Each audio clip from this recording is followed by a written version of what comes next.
Hello, folks. We are live, and let me bring my audio. Hello, folks. We are live, and let me bring my audio. Hello. And let me mute the stream so it doesn't stream back and echo to me. All right, so I think, let me see. Yeah, my background music should be fairly low, and then we'll mute it if we need to. Today is more of a conversation. So, Carl, give me a quick sound check, please. Hey, how's it going, everybody? Okay, I hear you. All right, so I think we're all set. So, folks in the chat room, if you have a hard time hearing me or Carl, let us know right away, please. I'll keep the music at 1%. We'll see. Today's not as awkward because like I'm not fumbling through code. I don't need as much like music to back me up. All right, so I think we're good to go. So good morning, folks. Good morning if you're joining us from the Americas. Good afternoon, good evening for any other part of the world. Welcome to Code It Live. As you all know, this is our channel where we code about a bunch of different technologies all throughout the week. But today is Friday, which means we just get to chill and hang out. So no green screens, no coding. Today is just a conversation because, again, we are living through tough times. It's good to have a human contact and just have a chat sometimes, right? All right, so my name is Sam Basu. I'm a developer advocate here at Progress Software. And with me, I have my good friend, Carl. So go ahead and introduce yourself, please, Carl. Yeah. Hi, everybody. Carl Bergenhem, and I'm a product manager here at Progress, specifically covering all of the Kendo UI products. Sweet. So I've known Carl for many years now, right? It's been at least 6-7 years that I've known you. And you're awesome. So I'm glad to kind of have a chat with you and just kind of dig in as to like how you got to be who you are today. So you said you do a lot of product management these days. Yes. Yeah. So cover everything within the Kendo UI bundle. So jQuery, Angular, React, and Vue right now. So try to not only, of course, understand where our product needs to go, but that also involves a lot of coding in all those different JavaScript frameworks and libraries, which is a lot of fun switching between them, sometimes on a daily basis, sometimes on an hourly basis. Makes for an interesting day for sure. I bet. So folks in the chat room are watching this later on. If you have anything that you are using with Kendo UI, any flavor of Kendo UI, jQuery, Angular, React, Vue, this is your man. Well, this way. Here's your man, Carl. And I actually have both of our Twitter handles down there if you need to reach out and chat with us anytime. So where are you? Where do you live? Yeah, so I'm in right outside of Boston, actually. So still technically in the metro Boston area, but just a little bit west outside of Boston. Cool. Do you love it or not like it? No, I do love it. I'm originally from Sweden, so summers here can be a little bit brutal with the fact that humidity and me, we don't necessarily get along. So last week, I think I went for my last outdoor run before fall, so I have to kind of stay indoors. I hibernate during the summer, but outside of that, I do really enjoy Boston and the New England area in general. Mm-hmm. Yeah, I don't get along with humidity all that well either. I struggle in like I grew up in India, very humid climate. I struggle in Florida and other places. I don't like sweating all that much. Yeah, I like my winter back. Yeah. So, but yeah. I'm in Northwest Pennsylvania, and for us, like it's winter time, and then not much spring. It's like spring is a whole bunch of rain, and then we just graduate to summer all of a sudden. Yeah. Cool. All right. So you obviously wear a lot of different hats here at Progress Software. You have been like, how long have you been with us? So I'm coming up on my 11th year. Wow. In Nice. August, I'll have been at Progress, and then of course Telerik before that as a part of that tenure. So yeah, that's quite some a long time for time. sure. It calls for some rainbows here. Yeah. I'm an old man. All of my emotions are expressed through square bob sponge pants.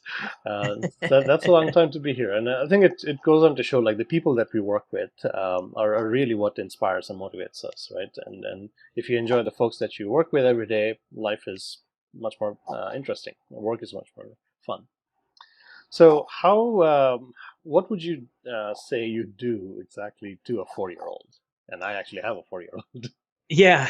So I always struggle with like, okay, how much does a 4-year-old like truly understand of what I'm saying, right? And I wish I almost had one I could bounce off, like, hey, does this make sense to you? But I think the best analogy I can come up with is that with Kendo UI, we're building Legos, Oh, right? And all right. developers are the ones putting together different Lego pieces in order to be able to create an application.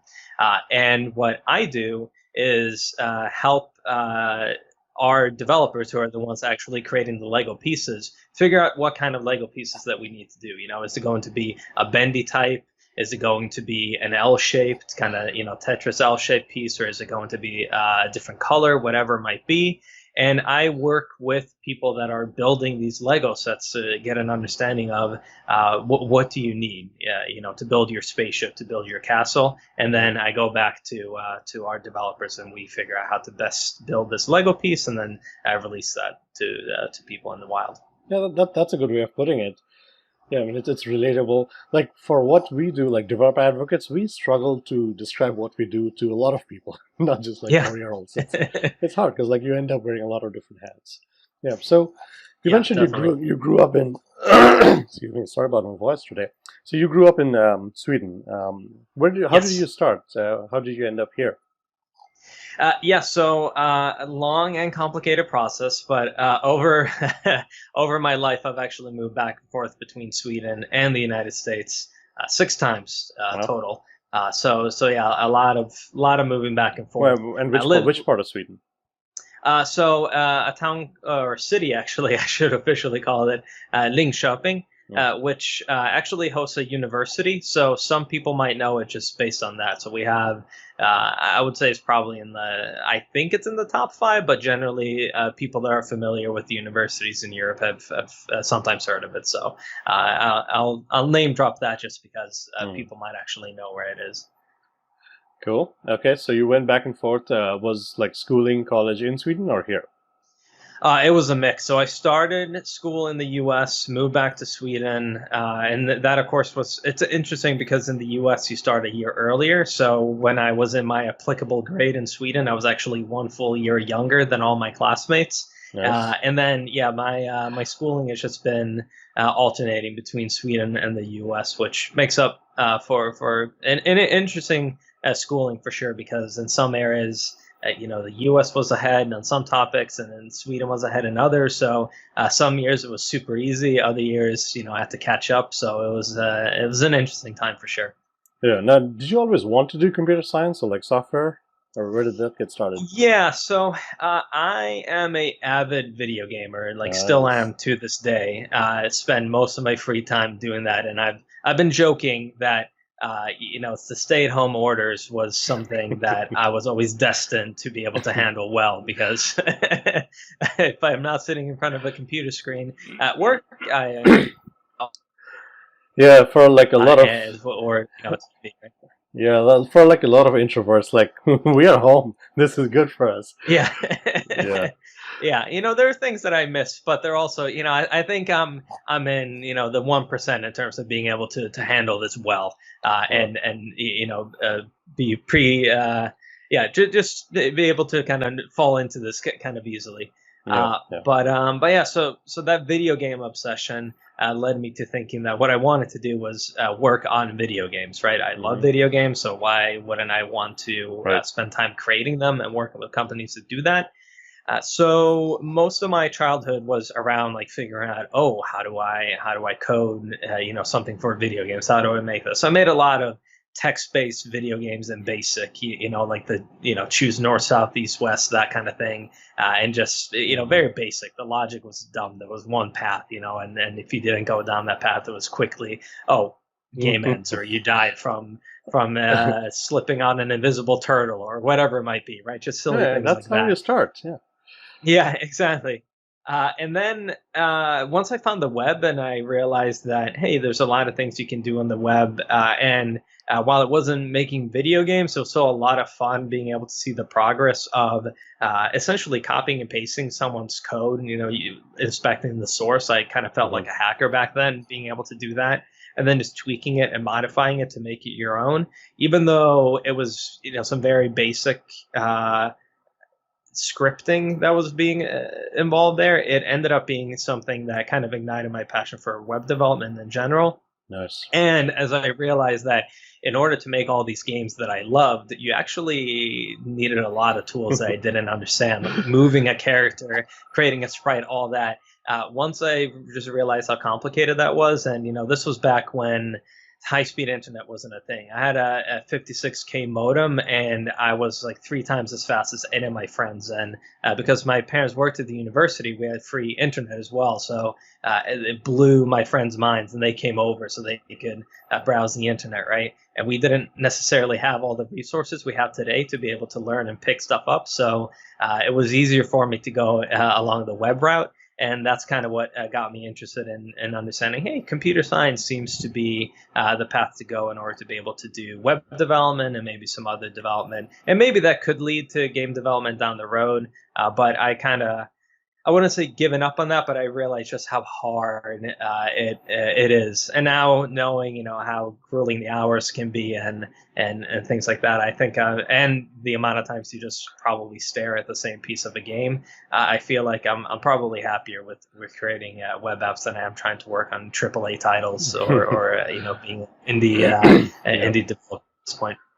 Yeah, gaming is, as lucrative as it is, like it's hard. It's just brutal competition everywhere. Yeah, and now, huge kudos to everybody working in the industry. And I probably wouldn't have a lot of enjoyment if I worked on a game that I truly had passion for, right? But there seems to be it's definitely a tough industry, I think. No, like nowadays, are you on console or are you on PCs? How do you game? Everything. Once somebody gave me a salary, I decided that it can be if there's a game that comes out and it's an exclusive, shame on me for not owning the system. So I actually am sitting in front of my gaming rig that during work hours is my workstation, and then with one quick USB cable switch, it turns into my gaming rig. So I have a hard tube water cooling setup here that I work with, RGB out the wazoo. But I also have, a Switch, PS4. I haven't played Xbox One in a while, but I still have it since I picked it up on launch originally. Nice. Yeah, all of these things like gaming and streaming, it really kind of shows you the basics, like the physics of like thermal cooling and like how all of this works. Like these are taxing on any computer system if you're pushing it. So like thermal management and cooling and throttling, those things are very important for any gaming system. Yeah. I'm a huge fan of retro gaming systems, so I didn't have too many of these growing up, but I'm now retroactively going back and buying a lot of these Super Nintendo games, NES games that I didn't have, and it makes me appreciate just how well designed those systems were, where you don't have the red ring of death. You don't have to worry about overheating. You don't have to worry about, is this console compatible with this particular solid state hard drive or external drive if I want to beef it up. How big is the game, or with the water cooling setup, is this going to leak and absolutely destroy my hardware that I just set up, right? Like the most nerve-wracking thing I've done in the last couple of years is probably buy an expensive graphics card and take all the cooling stuff off and apply my own, because you have to take all the fans off and everything, so it's just bare and exposed, and that is kind of nerve-wracking. But with the old systems, all you had to do was buy it, plug in a cartridge, and off you go. So it definitely brings a lot of respect to how they designed systems back in the day. Absolutely. All right, so let's come back to your job and all that you do for us, which we are very thankful, and I think everybody who uses Kendo UI is thankful for how it has evolved. Like, this is the modern web. We try to do we don't want to hold back. Any framework you want to bring, you should be able to render UI. So what's the most exciting part of what you do? Yeah, I think the most exciting thing about what I do right now, at least, is just being involved in all these different JavaScript communities. I think that oftentimes people end up in a particular camp, and of course they're very, staunch supporters of that camp, and there definitely ends up being a little bit of tribalism there, right? Yeah. But I really enjoy being kind of a person that can, stand back and kind of look and say, well, look at all these different frameworks and what they can do, and how we're all really truly the same, right? We're all JavaScript developers at that point. And it makes for a lot of fun, especially when things like Vue.js 3.0 is coming out. We have Angular 9 with the Ivy rendering engine, and Reactor doing some cool things with the framework as well. Like, for example, when hooks came out last year, right, it was a big deal. And while not everybody's using it, seeing people move over there. So I think it's the constant evolution that I also then have to follow. Makes it very exciting because there's never a dull day. And then, of course, if a new exciting framework pops up, there's a dive into that framework to try to figure out, what do we need to do to support that, and what's the possibility there. And that's always exciting from a day to day. Absolutely. All right, so folks in the chat room, if you're just joining us, I'm Sam Basu. I'm chatting here with my good friend Carl. If you have any questions for Carl, please go ahead and drop it in. We are going to be happy to answer those. So you talked about some of the exciting things. What are some things that are challenging for what you do? Yeah, I think the most challenging thing is ensuring that what you're doing in the roadmap is the right thing, because we have a lot of different users of Kendo UI, even when you break it down into the individual flavors and products. And just making sure that everything that you do is the right thing for the moment, right? That can be a little bit tricky, because sometimes it could be that it needs to be a brand new component, and you need to figure out, okay, how do you make sure that the component A comes in before component B, and what's the timing? When you have to make those decisions, when it can't just be, I want everything, that I think is the most challenging, because that you have to make a call around, sacrificing one thing for the other, and just get a feel for, is this going to be the most beneficial for the Kendo UI users as a whole? I think that's probably the trickiest, just because at that point you end up playing a little bit of favorites for some components, for some features, but then you also have to figure out, is this truly the best path to go forward? And sometimes the data isn't 100% clear, right? Yeah. It's going to be. So it's that's definitely a challenge. Yeah, I mean, this kind of gets down to the efficient versus effective argument. Like, are you running full steam in the wrong direction? Like, setting product roadmaps, I don't want to be in your shoes. This is hard. This is very hard. Yeah, no, it's definitely. I remember when I first came over to the product management role, and it definitely was eye-opening. Because I'd, of course, attempted it, and done a lot of research, and decided this is something that I want to do, and I thought, I have a good grasp on it, right? I've done my homework. And then immediately my first release, I realized that it is way different than I thought it was going to be. It's not as easy as I had made it up to be. I, of course, understood that it was going to be challenging, but that first release was nerve-wracking for sure. Nowadays, it's a little bit easier, but there's still, of course, the underlying challenge. It's just that there are far less pits in my stomach when a decision needs to be made than it was originally in the first release. Yeah.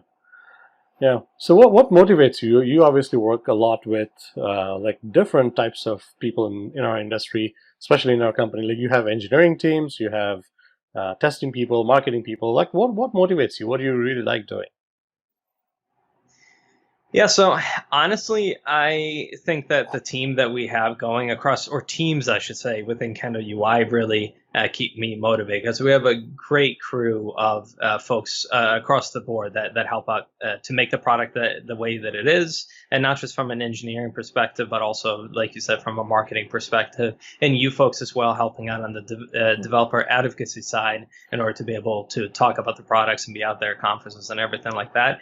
I really enjoy, especially the role that I have ends up allowing me to have that mix of talking to all these different people and working with them closely on a weekly basis. So I think that really is motivation, because it's not just focusing on one thing constantly. Right. It is that constant kind of mix happening throughout all the interactions, and that really helps keep me motivated. Yeah, and that's a key point, because like any software company, any product company, there's so many clogs to the wheel. Everything needs to function together to move products forward. Yeah.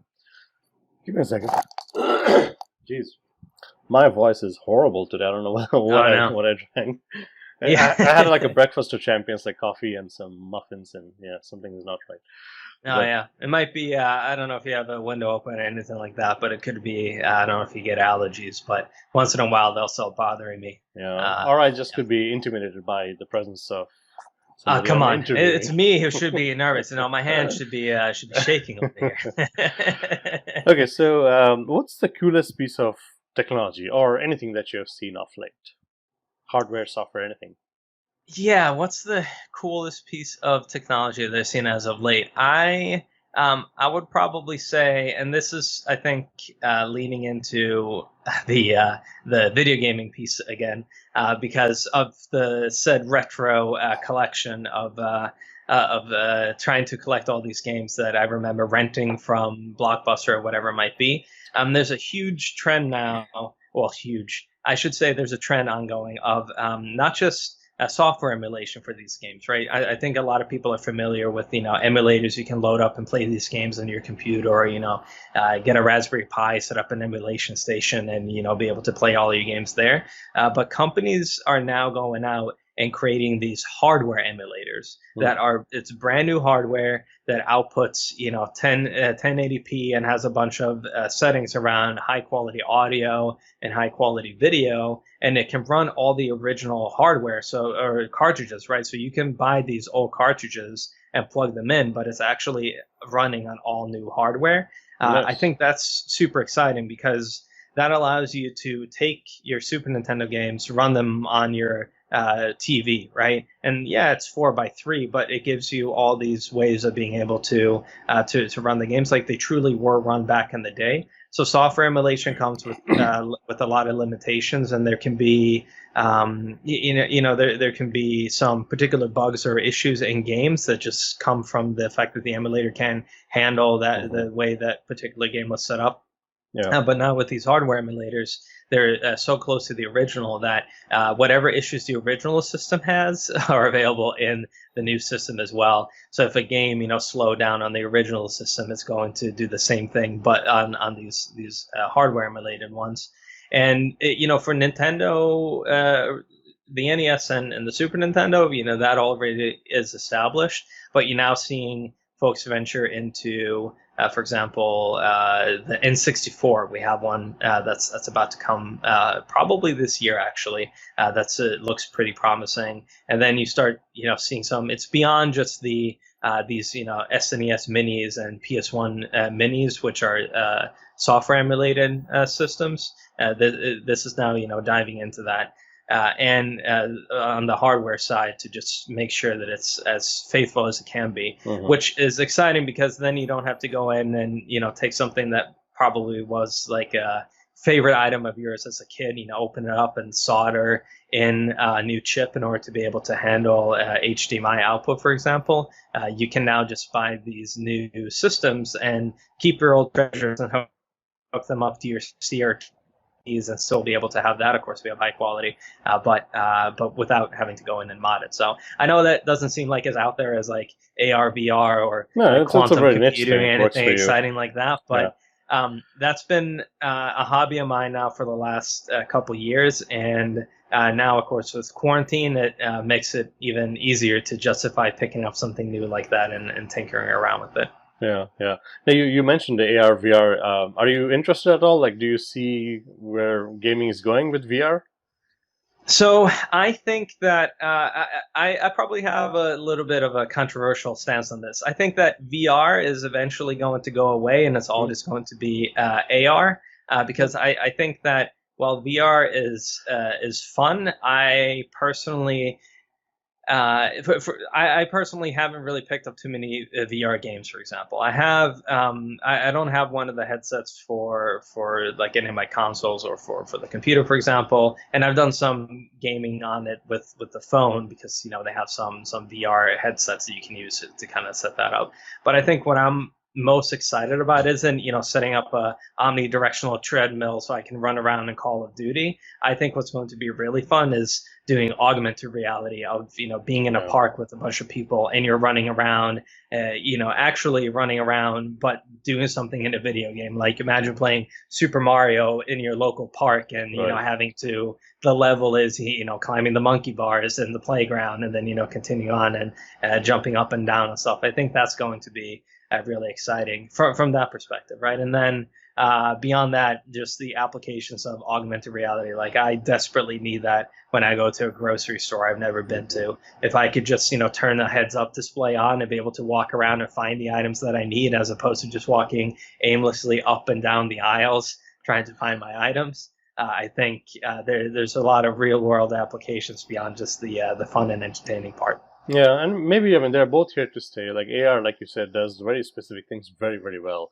Like there were rumors about Apple coming out with something new next year, and VR is very immersive. But like what you described, like that's how you get those like VR fail compilation videos. Like people just completely losing track of where they are. It's just hilarious. Yeah, I recently saw one where I forget what the person was doing, but it was essentially, tightrope walking, right? And at the end of it, decided to do like a flourish and be really fancy. But what ended up happening is that he just drove straight in to this really probably expensive TV. Oh, I saw that. And absolutely shattered it. Hilarious, yes. Just head first, just VR headset and the controllers just straight into the TV. And there's no hope for that TV to ever recover. But yeah, so they can be very immersive. I think that for me, probably Half-Life, the new game Alyx, I think is how you pronounce it. I'm terrible with that now, but I think that is probably the first time that I looked at a game and said, "Oh yeah, VR. This actually might be a thing." I think previously it's been mostly for the fun of it, like just pretend you're on a roller coaster, do all this, and that of course is a lot of fun. Like if you go to a theme park, right, and they have these almost like VR games where you're standing still or you're in a box, right, but they shake the box and they move the box around. Right. It's just that, but at home. But now I think we're starting to see some more applications where VR could definitely be here to stay. Yeah, it's getting serious. Yeah, exactly. I saw probably the best application of VR I've seen is a headset for kids. So while they're getting their vaccines or shots in general, they have like a kind of an adventure that they're living through with a VR headset. So they're completely immersed in it. And if the doctor times it correctly, they essentially have these things that, I'm going to imbue you with a special power and you're going to feel it. And then, they inject the needle. And for the kid, that's them getting the power as opposed to the scary thing of the needle. And that, I think, is probably the best application I've seen of VR today. Yeah. Very cool. What's your most treasured tech gadget as of now? My most treasured tech gadget? That's a good question. I'm trying to think that, because that can vary depending on what avenue I want to go down. But I think right now, probably today is my Super Nintendo collection. I would say. I know it's very much directed into gaming right now, but that probably ends up being my most prized possession today in terms of technology. Cool. All right, so we obviously know you from all that you do at work. What about like things outside of work? How do you maintain your life and social balance? What else do you do?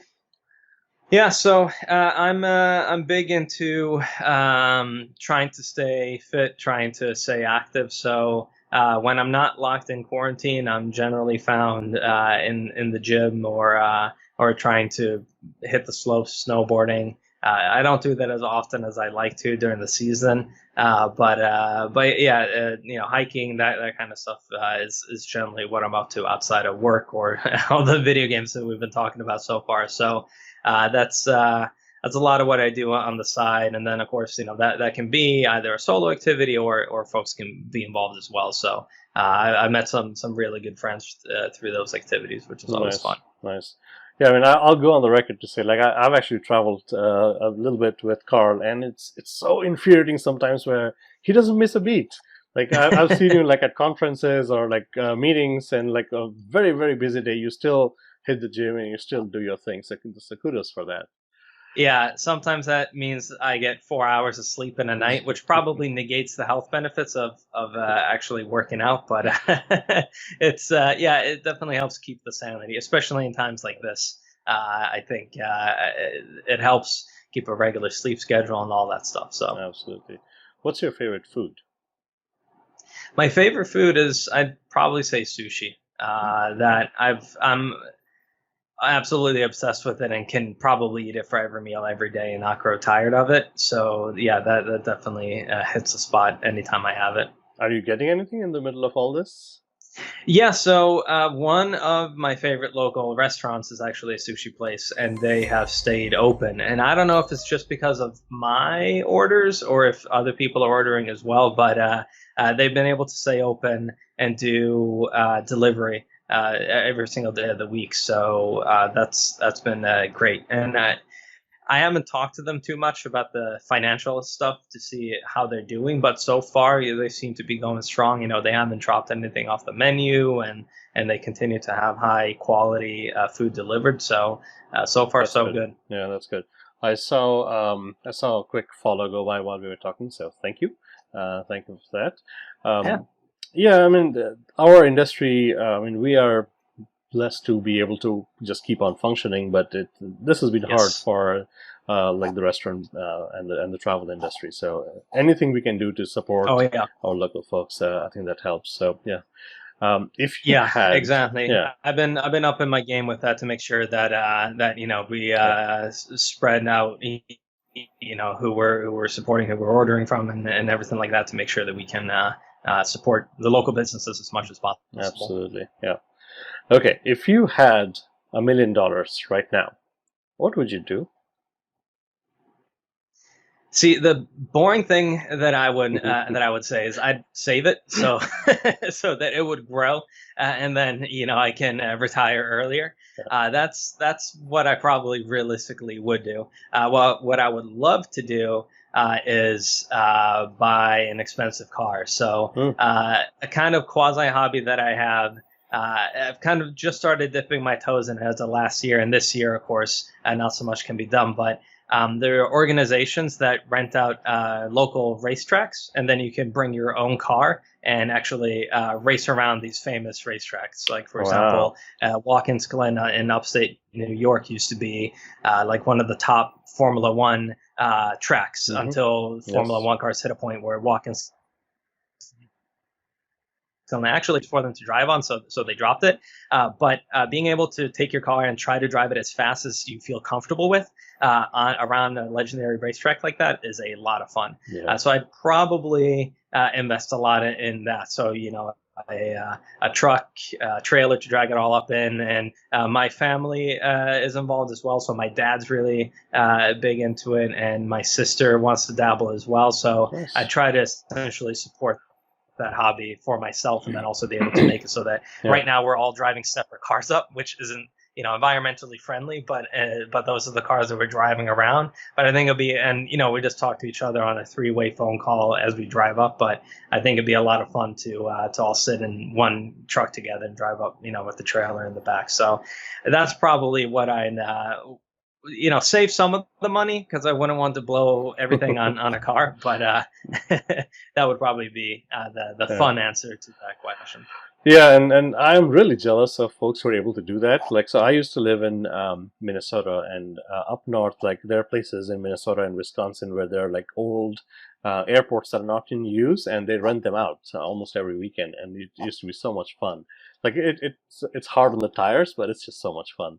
Oh Um, yeah, and you learn so much, and you become a safer driver, yes, honestly. So a lot of exactly. these organizations, they put an instructor in your car, and you drive with Hmm. people that have a similar level of experience as you do, Exactly. so that they don't just put you out on a racetrack and say Right. best of luck, drive as Yeah. fast as you can. So they educate you Exactly. on what you need to do before you even get in a car, Yeah. and then the first time they're like, we're just going to drive slow. So, you're driving 30, 45 miles an hour around the racetrack and, taking it very easy. And then they're like, all right, let's try to ramp it up. And it makes you a safer driver for sure. Absolutely. So there are Once you know things that, the limits of your car, like where you're going to drift and yep. what's going to give, you just become a better driver. Yeah. Yeah, and there's so many counterintuitive things to driving. Like if you take a corner, you actually should be constantly applying a little bit of gas. It shouldn't Yes. be, Yes. flooring it, right? Yes. But I think a lot of people you see in real life, they brake, Just and freeze that up and actually brake. could Yes. have the exact opposite effect of what you're looking for, because then you Exactly. spin out. So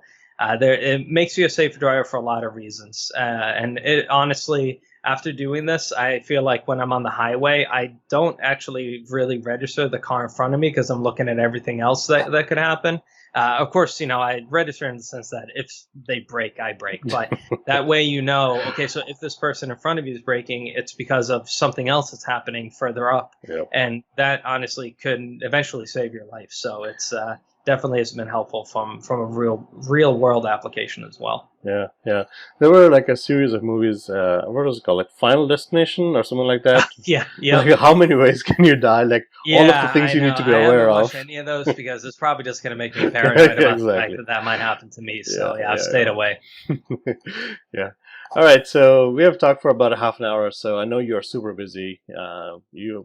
Both you and me. I mean, we have had like just a lot of meetings these days, like especially with everybody being Oh at yeah. home. And for an engineering org to be able to collaborate while we are home, it's hard, right? I mean, there's a lot of stuff we do in person. Yep. So yeah, how are you? How are you doing? How are you staying positive and focused and productive? Yeah, that's honestly, I think I've just become used to the idea that, especially since we work a lot with our colleagues over in Bulgaria, I'm just used to the idea that, the morning is going to be when Yeah. I chat with all my colleagues over there, which, isn't a bad thing, right? A lot of the increase in meetings doesn't come from, oh, we're, doing twice as much work, for example. It could just be that sometimes I just have a half an hour sync with somebody that we just sit almost like we're doing now, right? Just talking. Yeah. And in fact, actually, right before this, I had a quick little like coffee time, or over there, it's probably more beer time Yeah. with my team just to sit and hang out. And I think that kind of helps sprinkle that in between some of these more serious meetings in the morning definitely helps. And then I just know that the afternoon is when I can start being productive and actually get work taken care of. So having that kind of as a steady schedule definitely helps. It's harder when it's sporadic, right? Yeah. And when we're all in an office together in the U.S., oftentimes not only do I have all those meetings in the morning, but then I also have them in the afternoon because somebody swings by my desk and says, "Hey, what about this? What about that?" So it's actually, yes, my mornings are busier, but my afternoons are also lighter in terms of actual meeting time. So that helps me stay positive, so I'm not getting pulled into all these meetings. Yeah. No, that's really 12-hour marathon. Yeah, absolutely. That's so true, to be able to pace yourself and find the time of the day where you can be creative. With a little kid at home, like for us, a lot of it is like late night. But whatever you can find your zen. Actually, in the chat room, I see our good friend Chad Green. That's still Learn Code. Good to see you, Chad, and thanks for joining in. So we actually have multiple car enthusiasts in the house, and Chad said exactly the same thing that you said. Like you learn about like performance driving courses. You learn about how to be a safer driver on just a regular road. Oh yeah. One of my things on the to-do list right now is to take one of those inclement weather courses or whatever they are, right? Where like they spray water on the track and like have you just do all kinds of crazy things to recover the car, and do a winter one as well where they just. I think Minnesota might actually be a good spot for that, where they do, yes, to be iced over, and they have enough regular weather there to make it really cold, so they can have those tracks be customized to set up, for handling different kind of scenarios. And I think that would be a lot of fun for many reasons, but primarily for safety, right? I think it definitely. It's sometimes it feels like it's weird that that's not a part of getting a driver's license, especially if you live in those areas. But I can Right. understand that that's a huge overhead as well. But Yes. I Yeah. think it's something that anybody can benefit from and should do at some point. Yeah, and Chad in the chat room, he's a huge car enthusiast. He, I think, off late, he's gotten into a Mazda Miata, if I'm right, or MX-5, and he was gracious enough to give me a ride. So, Ah, yeah, nice. yeah, stick shifts are hard to come by these days, and the real Yeah, they are. enthusiasts still stick to that. Yeah, that was my original car, and I've had a stick shift up until my most recent car, where I now have the paddle shifters instead. Yeah, But yeah, it's it's. the I mean, Miatas are great cars. I mean, I get the desire for stick shift, but honestly, the paddle shifter is just so quick with the transmission changes. Yeah. It's just hard to justify sometimes. Oh, yeah, it definitely is. I just the tricky thing to look out for is the true paddle shifters, where you actually Yes. have a dual clutch system, Yeah. a manual transmission, as opposed to regular automatic that just Right. fakes the shifting, right? Because Exactly. it can have a big impact. But once you have that, it is a different experience. Plus, a lot of them have a computer built in, so that if you try to shift down too much, you don't break the engine. Right. For those of you that aren't familiar with stick shift, going from a fifth gear or if you want to try to shift up to fifth gear, can very easily be you shifting down into third gear, and that shift could potentially break your car. So so you have to watch out. So especially if you're racing and trying to drive as fast as you can, right? Yeah. But in the paddle shifters to make that infinitely easier, because it doesn't have to be an advanced computer that tells No. you, please don't do this. Yeah, and I'm so like jealous sometimes. Like folks in Europe, so there's a track called Nürburgring, which I Yeah, mean I'm a big fan of German cars, like all the BMWs and Audis. They test it yeah, out, and I think it's like every third Saturday of the month or something like that, where it's an open track day, so you can bring in whatever literally you have, and you can drive it around Nürburgring. yeah. So that's pretty awesome. I wish I could do that. Yeah, Yeah, there are, by the way, if you're interested in seeing what not to do, it is a tricky course. So yes, there's a lot of videos from those events of yes, people crashing. yes, Some of them, yes. like none of them are lethal. I should mention that. I don't want to watch anything crazy, but you see these people in all kinds of different cars, some very expensive cars, some Mm-hmm. beat up cars, right? And all of them equally, hit the side or fly off or whatever it might be, right? And yeah, when you see a nice like Porsche 911 slam into a guardrail somewhere, Yes, and the your driver gets out heart breaks. safely, Yeah. you're mostly concerned about the car at that point. And I shed a tear every time. Yeah, yeah. Chad's in the chat room is saying like there's something about the stick shift, and I get that, Chad. Like it becomes just like a part of what you do. It's like you're so much in control of exactly the Oh yeah, second where you want to shift. So yeah, yeah. I see that. Yeah. It's a lot of fun until you stuck in traffic.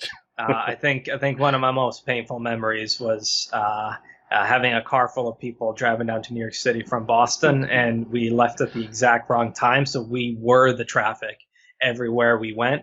So a 3.5 hour drive turned into almost an 8 hour drive, and doing that with the stick shift. Oh my. The first thing I did was grab a drink in the hotel lobby, even before we checked in, because after that I just needed something to calm the nerves and Yeah. and to get the cramp out of the leg. Hey, we live in America. Like we have to have a hamburger and a drink. How else can we drive? Yeah, it's also my fault for driving down on a Friday to one of the most densely populated areas on the planet.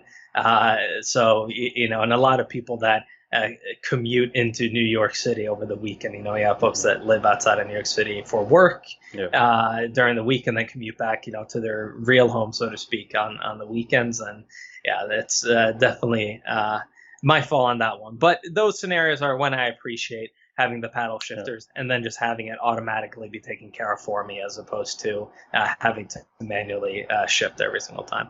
Yeah. No, I'm digressing here because this was meant to be all about you, but we have Yes. car enthusiasts, and we are talking cars. Yeah. Something that I actually really I'm excited to see this is all of the electric cars that have come around. And huge kudos to Elon Musk and the whole Tesla family for making them fun in the first place. Before Yeah. you just had the Nissan Leaf type things.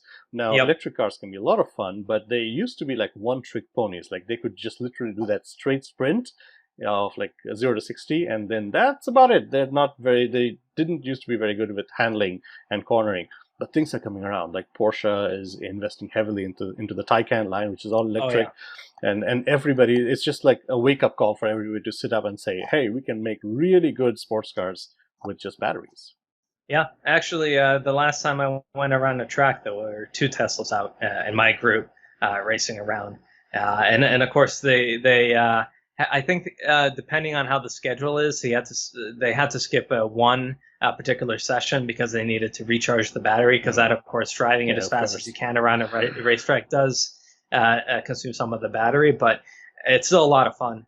And then for anybody that's interested, you have the in any kind of competitive driving, you have Formula E, which is definitely pushing the limits of what you can do from a performance wise out of cars. And now you don't have to do a pit stop where you actually physically change cars. We are getting to a point where one single car on one set of batteries can drive around an entire race, which that might not sound too exciting for other folks on the call here, or sorry, not on the call, but on the stream.